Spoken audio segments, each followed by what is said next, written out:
السلام علیکم ورحمۃ اللہ وبرکاتہ نحمده ونصلی علی رسولہ الکریم اما بعد۔ آج کا سبق سن لیجئے۔ آج کے سبق کی سرخی ہے نماز سے دوستی کیجئے، پارٹ نمبر 61۔ حدیث شریف میں آتا ہے، صحیح روایتوں میں آتا ہے، جو فجر کی نماز پڑھ لیتا ہے وہ اللہ کی حفاظت میں آ جاتا ہے۔ مسلم اور ترمذی میں یہ حدیث ہے۔ اور جو فجر کی نماز نہیں پڑھتا وہ جو شیطان اس کے کان میں پیشاب کر جاتا ہے۔ بخاری شریف کی حدیث ہے۔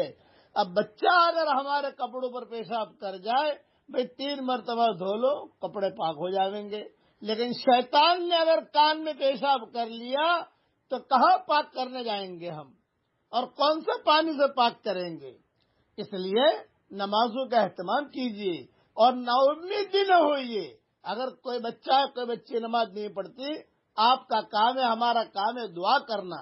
کتابوں کے اندر ایک قصہ لکھا ہے، ایک اللہ والے دوپہر کے وقت میں گزر رہے تھے اور ایک آدمی شراب کی دکان کے باہر بالکل گندے نالے کے قریب لٹ پٹ پڑا ہوا تھا۔ اللہ والے نے اس کا چہرہ دھویا اور اس کے کپڑے بدلے اور اسے اٹھا کر اس کے گھر تک پہنچا دیا۔ وہ اللہ والے کتابوں میں لکھا ہے، رات آئی تہجد کے وقت میں، تہجد کے مصلی پر مسجد میں پہنچے تو سب سے پہلے وہ اللہ والے پہنچتے تھے۔ تو کتابوں میں لکھا ہے کہ اللہ والوں نے دیکھا کہ مجھ سے پہلے بھی کوئی پہنچا ہوا ہے، بھئی مجھ سے پہلے مسجد میں کون آیا؟ قریب جا کر دیکھا تو وہی شرابی تھا، جس کا چہرہ دھویا تھا، جس کے کپڑے بدلے تھے، اور وہ مسجد میں آ کر تہجد کی نماز ادا کر رہا تھا اور اللہ کے سامنے رو رہا تھا۔ تعجب ہوا، بھئی یہ کیسے ہو گیا ہے؟ غیب سے آواز آئی، اے میرے بندے، تو نے اس کا چہرہ دھویا تھا، میں نے اس کا دل دھو دیا، اب یہ میرا نیک بندہ بن گیا۔